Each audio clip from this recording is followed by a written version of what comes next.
काय ग, कुठे होतीस एवढा वेळ? कार्तिकी, मी तुझ्याशी बोलतेय, कुठे होतीस एवढा वेळ? 11 वाजलेत रात्रीचे. अगं, वेळेचं काही भान आहे तुला? साधा एखादा अपडेट तरी द्यायचाच आईच्या फोनवरती. सांगायचंच तिला मी कोणाबरोबर गेलीये, कुठे गेलीये, केव्हा येणार आहे, काय तर काहीतरी सांगायचं. तुझ्यामुळे तुझी काळजी करत असताना ती भुकेपोटी अशी झोपून गेली.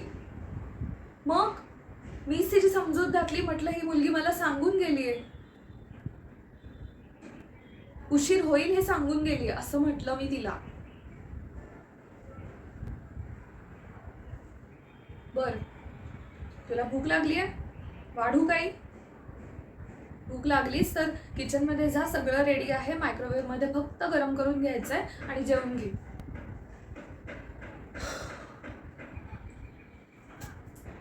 हे बघ कार्तिकी, यावेळी मी तुला जाऊन देते, पुन्हा असं चालणार नाही.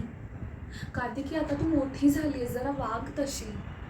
अगं, आई आपली वृद्ध व्हायला लागली, हे असं आपण तिच्याशी वागायचं का? आणि तिने उपसलेले कष्ट तू जास्त पाहिलेत, मी नाही. मग असं का आता? अच्छा, बर, मला तर असं वाटतं तू हे सगळं मुद्दाम करत असशील, आईला त्रास द्यायला.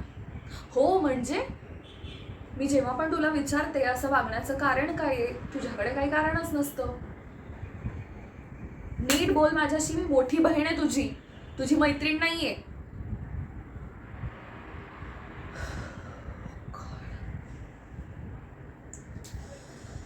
मला बोलून काही होणार नाहीये, सॉरी.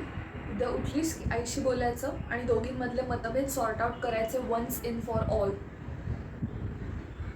मी ऑफिसमध्ये बसून तुम्ही दोघींचे कॉल्स अटेंड करू, ऑफिसचं काम करू की काय करू? तुला forget it Kartiki, I am not in the right mood right now. हे बघ, उद्या उठायचं, आईशी बोलून घ्यायचं आणि सॉर्ट आउट करायचं. वेळ काय याचं भान ठेव जरासं. आपल्या घरात कोणी पुरुष व्यक्ती नाहीये, आपण तिघीच आहोत. We are on our own. You cannot just go out and roam around at this time, and if something happens to you, I cannot always be there at that point. So grow and then be on yourself, okay? Shut up and get out. Just go to your room.